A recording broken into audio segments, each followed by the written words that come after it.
University Radio Nottingham.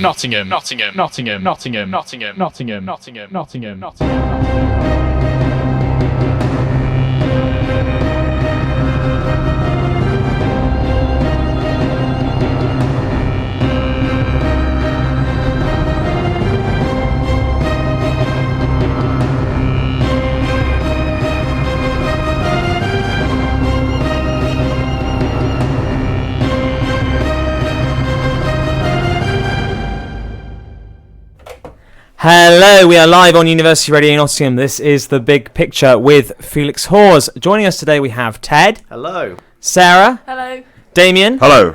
And look who I managed to bump into, my former co-host, Thomas Gregory. Hello, Felix. Lovely to see you, my friend.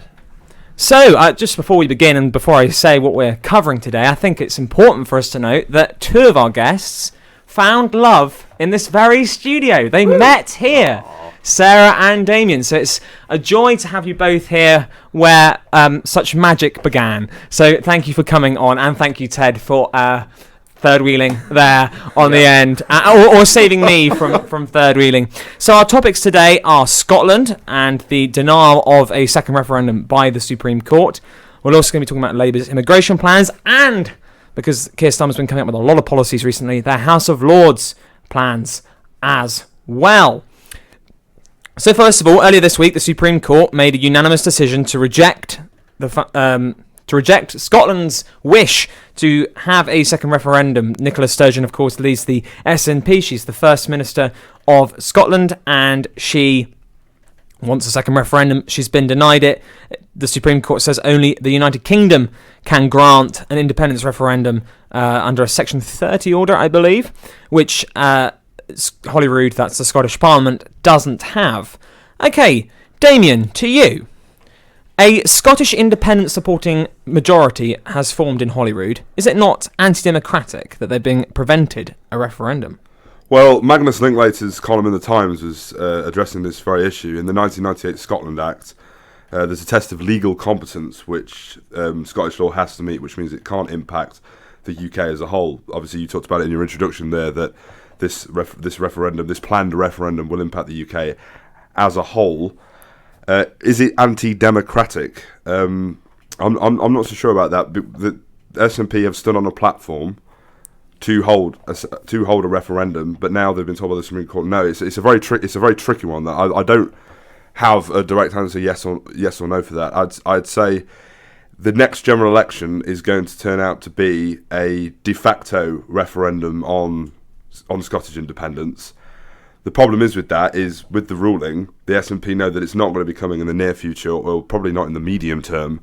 So are they going to stand on domestic policy? I wouldn't want to stand on their domestic policy on their record. As whether it's anti-democratic, I suppose that's really for the nation to decide. My solution would be to compromise with the Scots on this. Remove the Barnett formula and allow them to start learning what it's like to run an actual country with all of the officers of state, which they currently do not do. And I don't say that in a facetious attitude. I think eventually that's what the SNP want to have, and they are, and per citizen they benefit, I think, £1,500 more than the English citizen. Let's start giving them some responsibility and seeing if they like it, and again seeing if the Scottish citizens like it. Sarah, do you agree with Damian there? I mean, I think it's difficult to decide whether this is undemocratic or democratic. I think that's something for. I don't really have a judgment on that, and that is something for the Supreme Court. But I think this shows how desperate the SNP are at the moment, and kind of how much of a last resort they are. They're running the next general election, as Damian said, as a de facto referendum, and that just shows how desperate they are, especially as Labour are looking stronger. I'm sure Nicola Sturgeon was delighted to see Labour go up in the polls slightly, but not as much as they are. I think that instead of Nicola Sturgeon holding the keys to power, I think it will most definitely be Keir Starmer. And that's interesting, actually, because having the Tory government imploding in the polls has actually resulted in its support for Scottish independence to go down, not up. Perhaps that is because a Labour government seems more likely, and Scotland, on the whole, favour perhaps Labour to the Conservatives. Ted, do you think this is undemocratic? I don't think it's undemocratic. I mean, it's a spectrum, I suppose, democracy. I think we still have to remember that the Scottish people were given the choice in 2014. They were given that once in a lifetime, once in a generation referendum, and they said they wanted to remain part of the United Kingdom. This was part of the deal that David Cameron made with the SNP. And for them to suddenly, I mean, we all saw it coming, let's be honest. I know there's been certain change in circumstances, but for them to suddenly turn around and go, no, we want another one because we didn't get the right results, claim that it's undemocratic to keep granting them as many referendums as they want till they get the result they want. I don't think sounds familiar. That democratic. And it's also, I don't know what they were expecting with this court case to the Supreme Court. I think everybody, you didn't have to be a lawyer with any understanding of the law to know that the power to call a referendum lies solely with Westminster. This, as Sarah said, this does seem very much a last resort from Nicola Sturgeon. One of the reasons that Nicola Sturgeon did that, which I thought was relatively intelligent from Nicola Sturgeon, that'll be the first time you hear that on the show, and probably the last, was that it went through the UK court system before announcing it in Holyrood. Because if it was a legislative failure in Holyrood before it went to the Supreme Court, it would have looked terrible. So now they don't have to go through the whole waste of time of actually trying to get it through Parliament in Scotland. But like I said, it's sort of cut the head off the Hydra anyway, because the Scottish people now know they can't have a referendum. So what do they do, of course, to people that support independence if they can't achieve it? I mean, there are calls for an illegal wildcat referendum, not by Nicola Sturgeon herself, because she wants to pursue legal means. Now, before I go on to my next question, now is the time to advertise that you can message in to the show. If you go to the online page on URN, you can type underneath a message in, and we will read out your comments. We have had a comment which Thomas is going to read to us now. Yes, so we've had a comment in. One of the commentators, Ted, is asking a question. Does Tory Ted accept the single greatest threat to the Union is the Conservative Party? Answer that one first. It's a threat, not going to lie. But no, the biggest threat is Nicola Sturgeon. I think it is quite clear that the reason the support for Scottish independence seems to be going down is because of the chances of a Labour government are raising, and I think it's clear that Scotland, compared to the rest of the UK, is more left wing than England. So they will be happier to remain in the Union if there's a more left wing government. Which is interesting, of course, because the Conservative Party is called the Conservative and Unionist Party, but figures like Boris Johnson have been quite off-putting. Now, I was mentioning about this wildcat referendum idea, which the Labour Party, which is how you correctly pronounce it, not the way that Alex Salmond pronounced it, even though he is, of course, Scottish, is proposing this wildcat referendum. Nicola Sturgeon, as I said before, is rejecting that idea. Do you think that Nicola Sturgeon's policy of using a general election, bearing in mind independence parties have only achieved more than 50% of the vote in 2015, that's it, is the correct approach? Of course, they could well lose that. Or do you think they should go ahead and do a referendum anyway? Bearing in mind the international courts and countries, including the European Union, which is something that Scotland would wish to join, will not recognise it as legal. What do you think to that, Sarah? Well, I read that an SNP spokesperson in Westminster said that any plans needed to be legal, democratic and sound. And I think that by doing a wildcat referendum, it potentially prevents it from being legal, democratic and sound. So I would advocate for the SNP.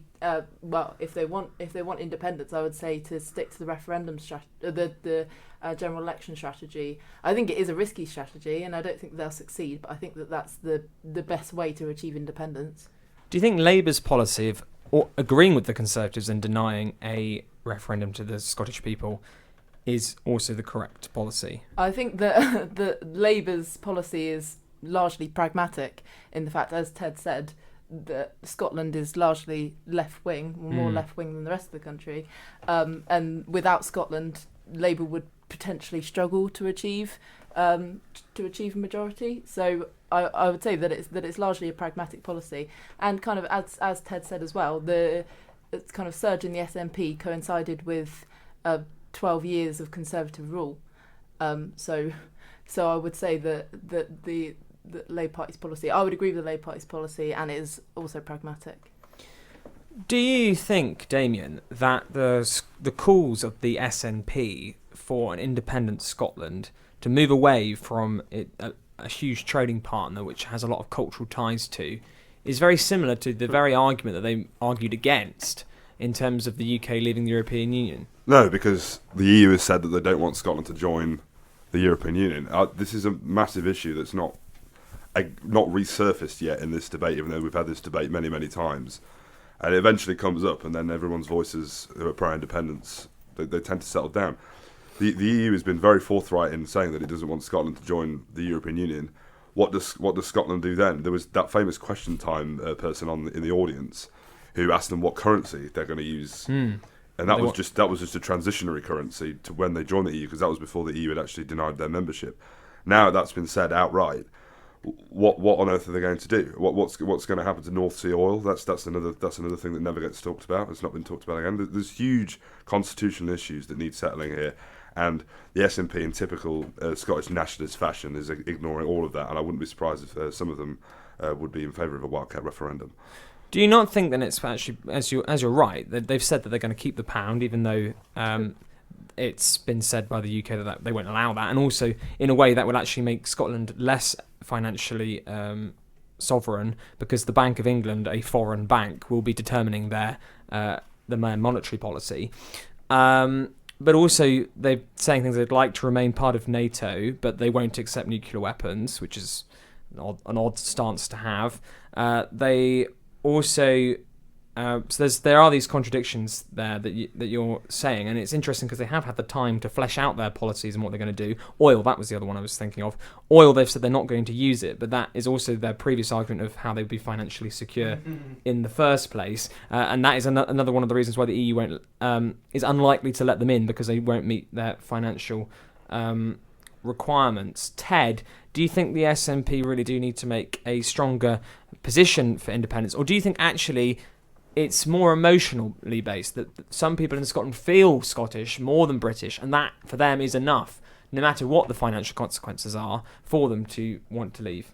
Yes, and that resonates with me quite substantially. The idea of self-determination, I think it is quite similar to Brexit. You know, there's talk about the economic cases against Brexit, but ultimately it comes down to that came down to people feeling more British than they did European. And I think the same applies here, that there's a lot of things that, you know, the SNP is, as Damian talked about, not presenting a very good case for independence, going sort of back and forth between things, and it is a struggle to see how they'd survive economically. But that right to self-determination, and if the Scottish people are perceiving that their government down in London does not represent them, and that they feel more Scottish, then that will be enough. It will be, whether you like it or not, and it's understandable. Do you agree with that, Sarah?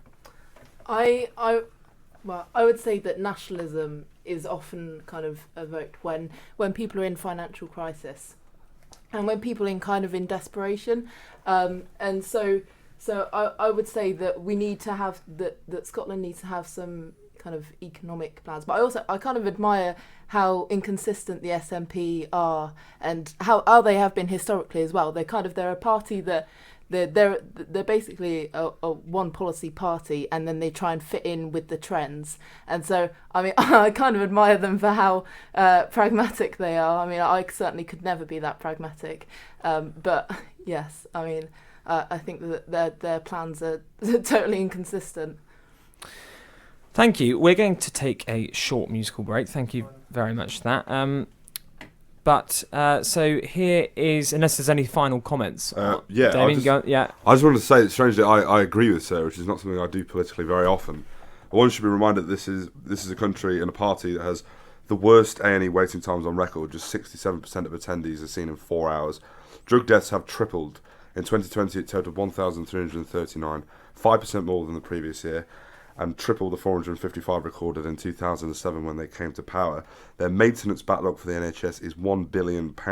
They lowered the income tax bands to 21% at 25,297, crushing the main wage band for Scotland with a high rate of tax, which they don't need. They've closed 72 ELC schools, 167 secondary schools, 21 special schools, withdrawn Scottish results from international league tables, whilst 2 and 3 schools have had no inspection for 5 years, bankrupted 100,000 Scottish jobs in oil and gas, killing the Cambo Oilfield project in pursuit of net zero targets despite vastly increasing public spending on ministerial car trips by £1.3 million and increasingly lowering the rates of recycled rubbish to what is now 42%. Is this a government that knows what it's doing? I don't think so. More devolution then? Well, if you want to see drug rates go to the highest in Europe, which they already are, and exceed even more, then yeah, more devolution all the way. I hope they can cope, but I fear the SNP is the Scottish people's worst enemy. And to add to that, of course, that drug deaths are the worst in Europe. Their literacy and numeracy rates have decreased, not increased. And historically speaking, Scotland were the far superior in their educational rates than England, but that has now changed for the first time. And in certain parts of Glasgow, the life expectancy is the same as sub-Saharan Africa. So all under the SNP. Anyway, to our first song. How far will Nicola Sturgeon and the SNP go? This is a song from a classic film requested by Molly, who's listening for the first time today. Enjoy. University Radio Nottingham. Hello and welcome back to The Big Picture live on University Radio Nottingham with Felix Hawes and our lovely guests, including our former co-host Thomas Gregory. Felix, since I've left, the tech has obviously improved dramatically as you put these dry IDs, these wet IDs in, the transitional things. They're sounding fantastic. Great job, sir. Thank you very much. Not, of course, that I made these, but I also thought you did a fantastic job with the tech last year, Thomas, may I say. So we're moving on to our second topic, which is immigration. And the Labour Party has come up with a stance on immigration. They've said it's time for low-wage immigration to come to an end. This idea of immigrants coming over and being paid lower wages than what British people would pay for, which undercuts British workers, which is an argument perhaps that some socialists, Eurosceptic socialists, if only we had one on the show, we do, have made in the past. Not saying Sarah makes that point, I don't think she does. And this is an opinion that actually Labour are more in tune with the voters on what Brexit meant than the Conservative Party. This is something that some academics are commentating. I'm talking like Matthew Goodwin here, and commentators like Nigel Farage, of course, former leader of the Brexit Party. What do we think to this then? This is Labour being on a sort of immigration skeptic platform, which they haven't really been on for a long time. What do you think, Ted? I go back and forth on immigration personally. I think pragmatically it will help in those red wall seats. To a certain extent, they are more in tune with the voters. I'm not necessarily sure. I'm rather sceptical of the idea that Brexit was all about immigration. But I think certainly for a lot of people it's very important. Certainly in those areas which Labour will be targeting to win back. And I think, as I said, I go back and forth my own opinions about immigration, but I think it certainly will be a vote winner.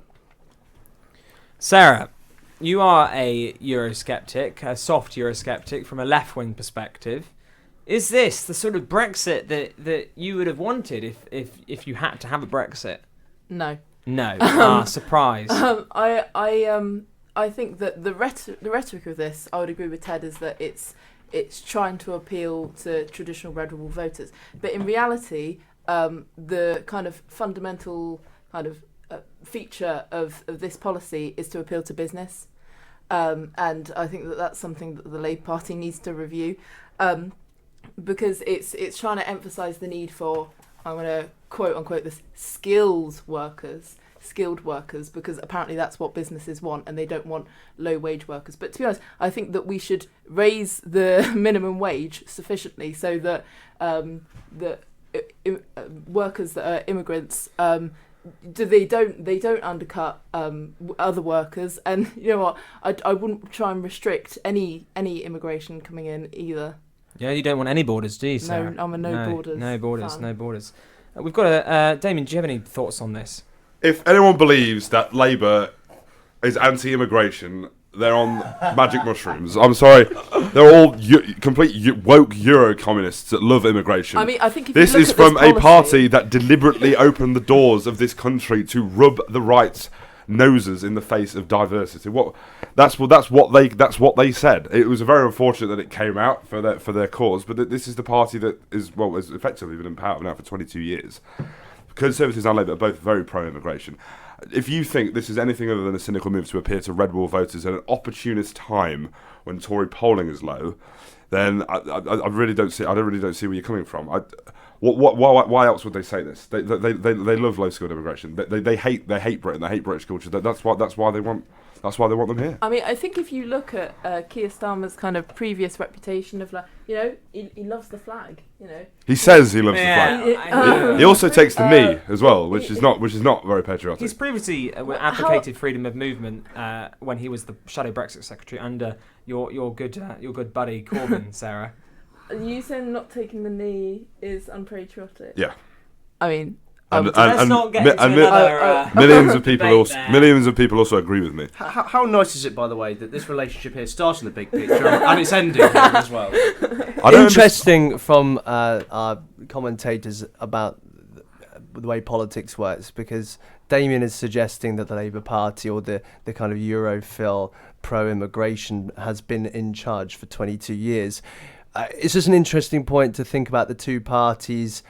They're not completely polar opposites. You've got the Europhils and the Eurosceptics in both parties, and maybe it's a shift for both parties. We've got a question that's come in from your fans in Beeston, Felix, I believe, Amy and Lucy, wondering whether the panellists have anything to say about the implications for both major parties about Nigel Farage confirming Reform UK will run candidates in all seats at the next general election. So how do you guys think that might change? Well, as a former candidate that stood in 2019, I've not got a huge amount of confidence. He obviously stood down a huge amount of candidates. He's always been far too close to the Conservative Party. I think he's always had a soft spot. And I've liked the guy. I like a lot of what he says. He's a very entertaining chap. He's a good orator. But I'm not convinced he's going to command the level of trust that he once did. He has been really dragging the Conservatives through the hedge recently, though, on his shows. What he did, and he did that in 2019. Don't forget the huge poll boost that what was called the Brexit Party then had during the summer.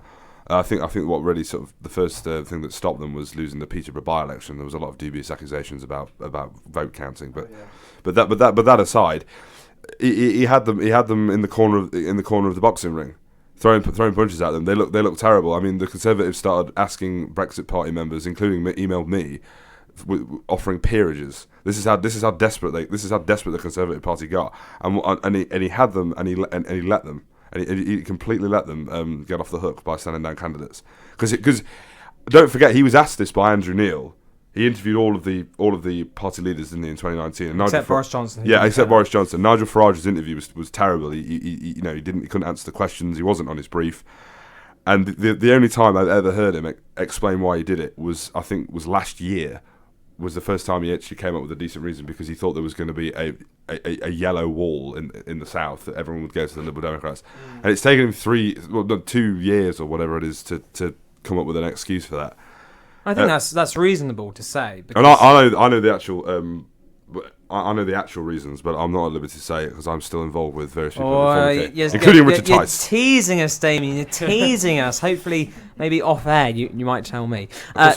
Sarah, what do you think about Reform UK? The Brexit Party, that's the Reform UK in its previous form, became very close in taking some seats in the general election. Of course, minor parties don't tend to actually take seats, but they can affect voters. And a lot of Labour voters do go to the Brexit Party as well. It is mainly Conservatives, 2-1, but there is still that third chunk of voters that do come from Labour, particularly in the Red Wall. Are you worried of the resurgence of Farage and his party?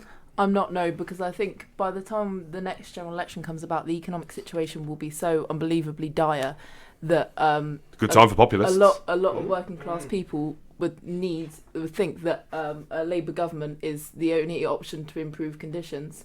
I don't think that Reform UK will succeed. Ted, what do you think? I'm sceptical of the idea that they could really put a dent in the Conservatives, especially when it comes to winning seats. There might be some seats where they put up a fight and end up gifting Labour or the Lib Dems seats. But as Damian just said, economic crisis is a very good time for populists. And good luck to Farage and the Reform Party, I say. If they are able to seriously take the fight to the Tories in some places, give them a good kicking and actually win some seats, I wouldn't have a problem with that. Picture the scene, guys. It's 2024. We've got Trump back as the leader of the Republican Party. Nigel Farage is still there, and Boris Johnson is back in the leadership, running to take over from Rishi Sunak. How history could repeat itself. It is interesting, Nigel Farage. He does keep popping back, doesn't he? And he is a force to be reckoned with. But has he had his day? Reform UK are polling at reasonable rates, record-breaking for themselves of recent years, but still it's hovering at about 6%, which could be enough to prevent the Conservatives from taking a few seats. Of course, in some of those blue wall seats, if they lost a couple of votes to Reform UK, that could prevent them from keeping a seat, and the Liberal Democrats might take it. The Conservatives have come forward with an immigration policy recently as well. Labour have gone for the low-skilled workers. Now, the Conservatives are saying we might need to cut some of the foreign students coming to universities here. Sarah, I imagine you're a big fan of that policy. I think that the universities will have serious issues about that, because I think at the moment international students provide a lot of the university's income, because they can charge international students absolutely extortionate rates. So somehow I don't think that will be overly popular with the leaders of universities. Money being an important factor there, Sarah.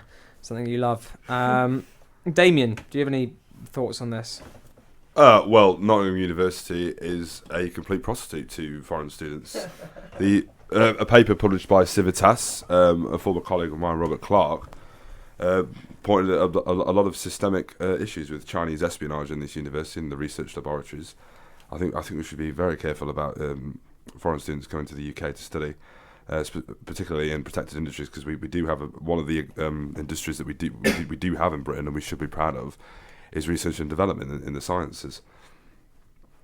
So threat of Chinese espionage. Of course, we do Nottingham University, which we are broadcasting from, those that aren't from Nottingham that are listening in, and we do have a campus in China.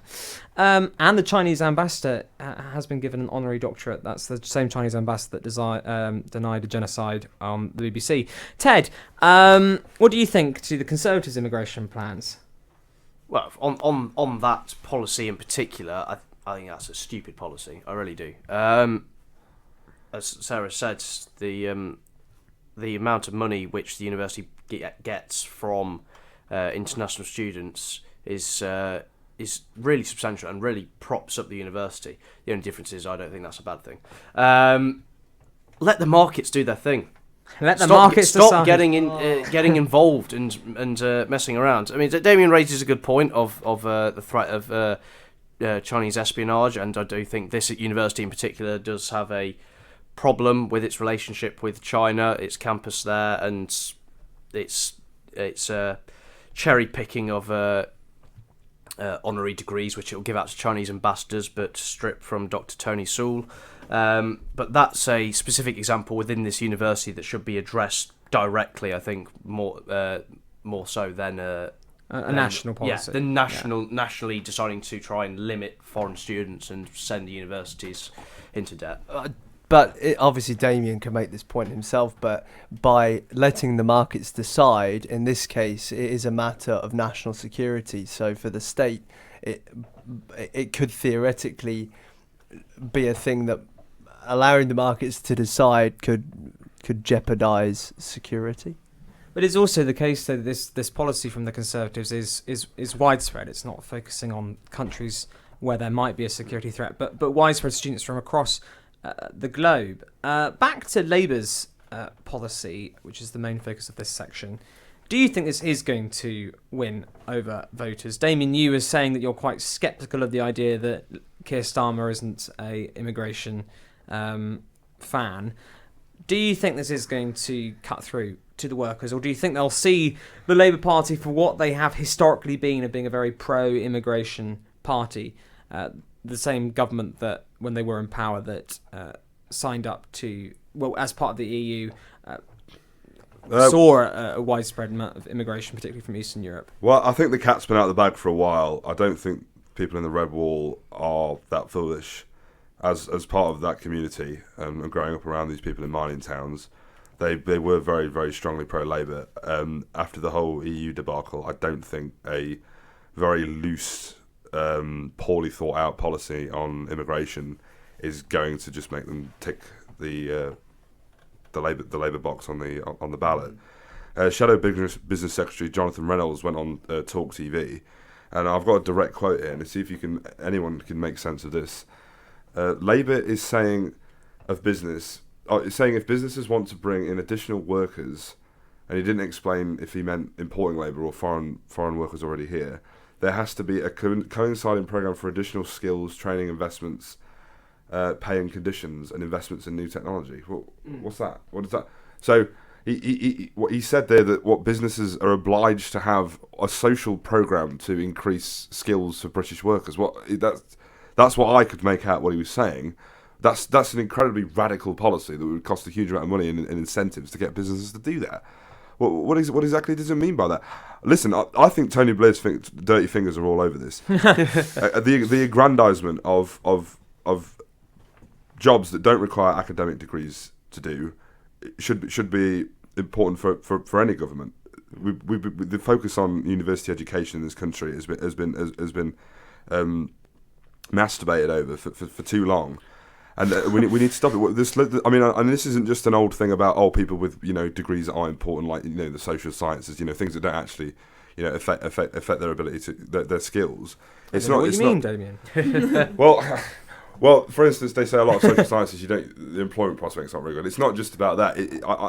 I'm fine with people studying those sorts of degrees. Like you and me. Yeah, like you and I. I think there does need to be an argument about course fees for those, and whether some of them should get subsidies, as we all university courses get subsidised at the moment. I just think a real effort to tell people who all over the country who don't have an academic frame of mind, and just that there's no shame in doing other jobs, because currently we're nowhere near that, and I think that severely affects people's aspirations in this country. And I think I got raised at the wrong time. Some plumbers are earning upwards of £70,000 doing plumbing, whilst these sort of Oxbridge type degrees in the social sciences, where we're at the bottom of the barrel getting paid just above minimum wage. So it is interesting. I suppose there are more people now that are getting degrees, and there are people that can do jobs like plumbing. We're not quite there yet, and in that case, the market, as we were saying, the market will decide that jobs like plumbing are more valuable because there are fewer people being able to do it. So the income for those jobs will increase. Well, yeah, and if any government actually commits to building more houses, there'll be even more need for plumbers. But and of course, actually will. When it comes to the markets deciding, in a way, I suppose you could marry the two and say the markets will reveal a weakness in government strategy, and so it is incumbent on a government to react to what the markets are telling them. For example, in the case with Liz Truss's economic situation. But they wuld just rely on foreign labour, and then the system goes on and on and on, and everyone, and loads of people in Britain are disenfranchised, and it breeds a lot of cultural problems that no one wants to see. So where does it end? We're at net migration is the highest it's been since the Second World War. Yeah. At the 506,000 was it? The official. Yeah. I think the ONS said it was 500,000. Oh. You've got disaffected communities, immigration constantly on the increase. We're not investing in the resources or the infrastructure to support this. It causes social problems and cultural problems. This can't go on. You can't rely on foreign labour like this, which I suppose is going back to what Labour said, but I don't believe that they're doing it because they believe it. Right, let's have some response to Damian, and then and just general thoughts before we move on to our final topic of today. Sarah and Ted, what do you think to what Damian's been saying, and general thoughts on this? I think the rhetoric that Damian is espousing is fundamentally wrong, and I think that that working class people are being told that immigrants are the issue. And actually, they're not. They're far from the issue, but it's what the Conservative government have told them. Instead of themselves being the enemies, they've framed it as someone else being the enemy. However, I would agree in some respects, this policy has been called a pragmatic approach, which concerns me because that could mean anything. Like, what is a pragmatic approach? And it is also given no fixed numbers. But we know how unsuccessful giving fixed numbers has been so far. Yes, for governments. But I would like to see a more substantial approach guaranteeing rights for immigrants and more immigration. Frankly, more immigration. Absolutely. They're being immigrants are being framed as the enemy, and actually they're not. And they do, of course, provide a lot of important skills and jobs to our country, as well as cultural growth. You could argue there is the case the NHS, Absolutely. of course, has a lot of foreign workers, and we might be in a even of course, more. when you go into the Mary Potter Centre in Hyston Green, a new influx of Romanian people will, of course, be queuing up before you've got there. And that does tend to affect people's opinions on immigration, and that's not the Conservative Party telling them or using rhetoric to convince them immigrants of the problem. People have figured it out for themselves, and we got a vote on that in 2016, and people voted with their feet. Well, Ted, do you have any response?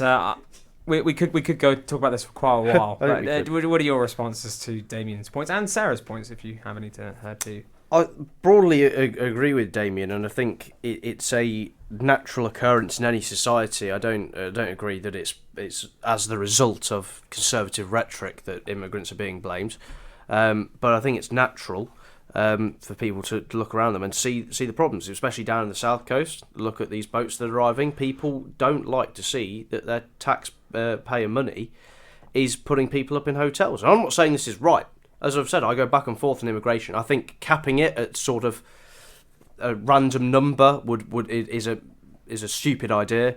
But we are talking here. I think there is broad agreement around in favour of high skilled immigration. I know Sarah won't be a fan of that term, but we're talking in that case about NHS workers. We don't want to cap people coming to this country to work in the NHS. We are talking Labour Party.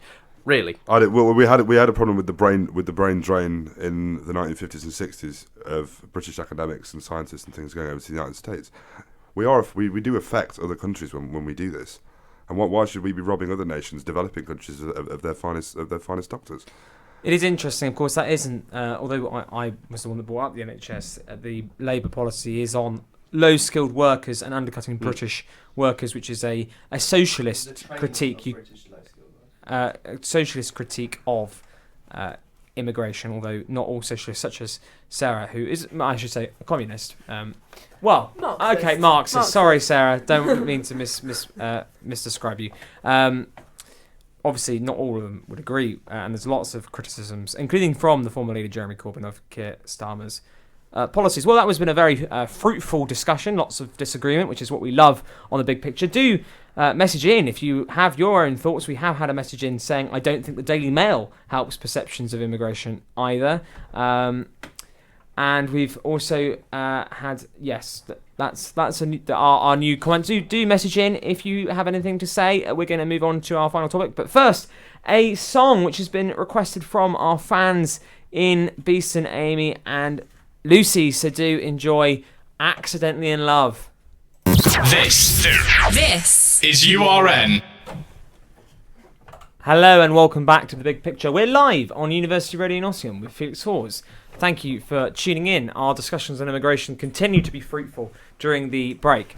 We are now going to move into our final topic, another policy from Labour, and they want to abolish the House of Lords. The House of Lords is our upper chamber, which is not elected. It contains a mixture of appointed life peers, spiritual peers, which are the bishops from the Church of England, and hereditary peers that are aristocrats. There's 91 of those in there as well. Labour have come forward saying they want an elected chamber made up of people representing from different regions around the country. There have been many attempts to reform the House of Lords before, some successful, some not. The last big reform was under Tony Blair, which reduced the number of hereditary peers. And there are now other religious figures in there as well. There is a Catholic bishop and a rabbi in there as well.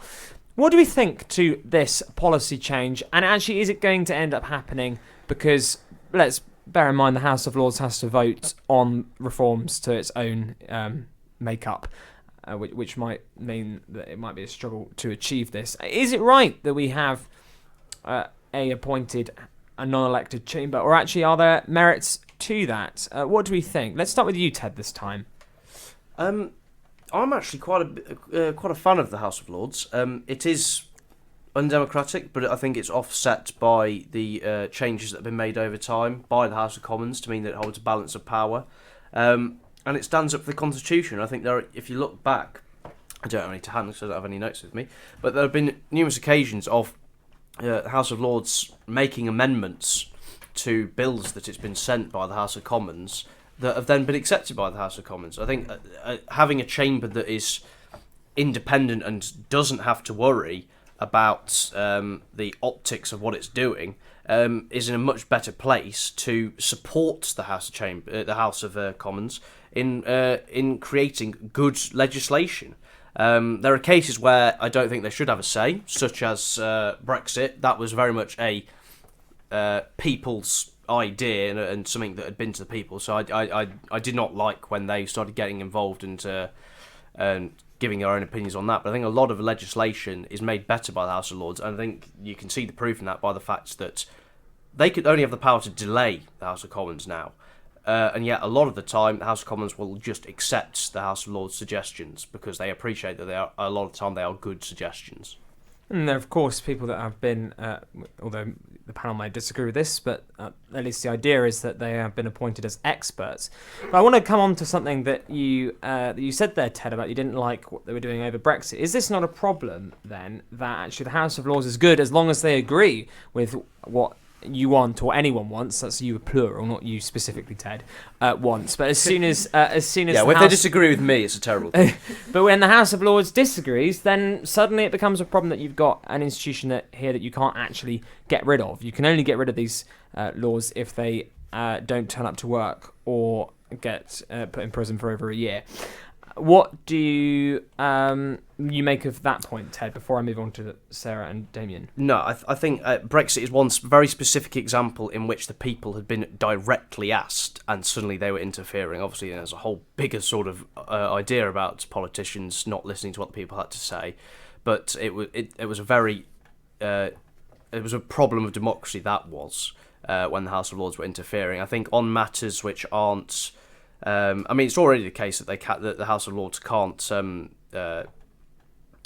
deal with manifesto promises. Yes. They can't vote down any government that is trying to put through legislation that's in its manifesto. But anything which is new and the government's putting forward through its doctor's mandate, I think doesn't have that problem. It's already being proposed, admittedly by an elected government. It's already being proposed without having been asked by the people. I don't see any problem then with people who don't have to worry about the next election making the proposed legislation better.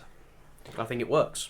Sarah, what problem do you have about the Earl of Salisbury being in the House of Lords because he's inherited his title from his father? Don't you believe that as he has been born into this position, that the Earl of Salisbury and those like him have been trained from birth to be legislative experts, and that we would be losing such figures such as the Earl of Salisbury in this situation. What do you think to that? Well, I think that this is finally a Labour Party policy that I can really, really get on board with. And I've been campaigning for this for years. And this is a policy that I really support. But obviously, we don't really know what it looks like yet. Gordon Brown is involved in conducting a review, so we don't really Won't know. be any good then. Well, we don't really know how it will be enacted yet. But yeah, like you said, Felix, I think the existence of the House of Lords, an unelected chamber, very much like the monarchy, is completely disgusting and outrageous. How do these people have such power and influence over policy and law? It's completely outrageous. The House of Lords, like you said, made up of admittedly a fewer number of hereditary peers, but still a substantial number of hereditary peers.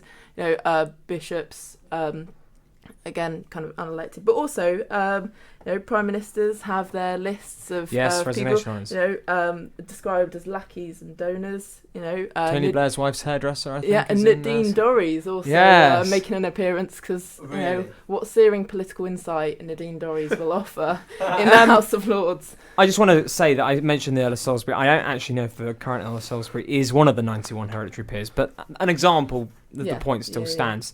Damian, your thoughts on this more broadly, but also I'd like to bring in the element of the bishops. We have a state religion, the Church of England, although seriously declining in congregation numbers. It's still the state religion. It's the religion of our monarch, who is head of that church. Would the removal of the bishops from the House of Lords interfere with the process of us having a state religion? And what are your views on that, and more generally about an elected second chamber, and how you think that? Well, I just think it's really interesting how every topic we've discussed today has Tony Blair as the catalyst for all the problems that we're facing. I actually think the House of Lords is worse now than during the reforms. We have the most cronyistic, if that is a word, appointments system to the House of Lords that you could possibly imagine. How is it democratic that a Prime Minister on his way out, who has been voted out by the general population, is allowed to produce a list of incredible length of people who are simply sycophants? It makes no sense to me. I think common ground first. It's too big, and I don't think there's many people that are going to defend the size of it. It's the largest chamber of government in the world, apart from the Chinese General Assembly, as far as I remember.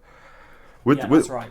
Yeah, and so I think abolishing the House of Lords Appointment Commission would be the first, I think, common ground for anybody that wants to repeal it, because obviously anyone that's interested in this issue knows there's a million ways in which you could reform it, and there's all ways of trying to balance interests, and it is a very fun thing to talk about. But and that's why perhaps these reforms are going to be very difficult to deliver and argue for. With the bishops, I mean, I do have a soft spot for that, and I have a soft spot for other religions having a larger role within the House of Lords. Although the Church of England itself is now reduced to a migration charity, an immigrant charity, so I'm not really that fussed about them holding any primacy in the chamber. I would be interested to see what this elected second chamber would be and how that would make it any different to a parliament, because. Say, for example... And who has supremacy then? And who chooses? Who votes? Is it the MPs that vote who can be in the House of Lords? Is it just the general public? Would you even get a turnout from the general public to vote in the House of Lords? And also... go on, Felix. What do you want to say? Well, I think a previous suggestion, I don't know if this is actually Labour's current suggestion, correct me if you think I'm wrong, but a previous suggestion has been 15-year terms, fixed terms, so you only stay for those 15 years, and there's a third of the chamber is elected every 5 years, so you've got a rotation there. That's so complicated. It would be, just theoretically though, you could have it where the British public wouldn't know of a particular individual who's a specialist on a particular topic who is put into the House of Lords because they're an asset to being a fail-safe for Parliament. But if it was made into an electoral thing, you could get all sorts of random, odd-bod, elected people that may have been elected by the small amount of people that turned up, but an election doesn't always create the best people for the job. So I would, and you'd oversaturate the population in deciding who's in in the House of Lords, when actually a lot of people just want to get on with their lives and vote for the direction of Parliament, but may be content with a second chamber of actual experts in the topic being chosen on their behalf. I don't know. It's just I'm posing that concept to you because I don't know what is being proposed. No, but is the House of Lords made up of actual experts? Well, and the answer is no. I would like to agree with you there. This is a chamber that that's twice on one show. That would suggest reform. This is supposed to be a chamber of experts. It has William Hague and Natalie Bennett as life peers. What do they offer? It has Ian Botham as well. Like, what does Ian Botham provide? I don't mind having a few comedy characters in there, but he's probably far less. The former children's TV host has done a lot for charity, and Lord Winston. Well, obviously Michelle Mone, the underwear mogul, who's got into a huge amount of trouble for benefiting. Was it 29? She's made 29 million pounds from the PPE VIP lane scheme. So if there's a lot of cronyism around the House of Lords, and I'd like to see it. And also the other thing we should talk about. Hereditary peers. I think that they're the least. That's the least of the House of Lords' problems. I'm not saying that I necessarily agree with them, but the caliber of politicians and spads that are appointed are far worse and more dangerous, in my opinion, than hereditary peers. So. I mean, I fundamentally disagree with hereditary peers. But surprise. I don't believe that anyone should be born into any role. But I do agree that there is a disgusting amount of spads going into the House of Lords in particular. I think we should definitely cut the attendance fee that's paid every day. Yeah. 100%. And we should also mandate the amount of time that people are actually in the chamber, because obviously there's a lot of people that are in the House of Lords go and collect that money and don't actually attend and vote. They don't get a salary. It's subsidy. They do get expenses like members of the House of Commons, but members of the House of Lords aren't actually paid a salary. I'm afraid we could talk about this. We could have a House of Lords special, which I'm sure many of our listeners would love, but we are going to have to wrap this up because we are now past 6 o'clock. So I'd like to thank our wonderful guests, Ted, Sarah, and Damian, and Thomas Gregory for turning up today after bumping into him just before coming on to the show. So thank you all for coming on, and to our listeners, I should give a shout out to Molly, to Lucy, Amy, my parents, George Scotland's aunt, and all our regular listeners. Ella as well. Ella. Isabel. Oh, I can't believe I forgot Ella. I'm sorry, Ella. I thought I said your name at the beginning. Ella and Isabel for listening in as well. Thank you all. And as it is the World Cup, to play us out is 3 lines. I hope we're all behind England, maybe not Sarah, because she believes England is a nationalist creation to suppress the working class. Wore England shirt last night, though. But here we are, 3 lines. Thank you. Goodbye.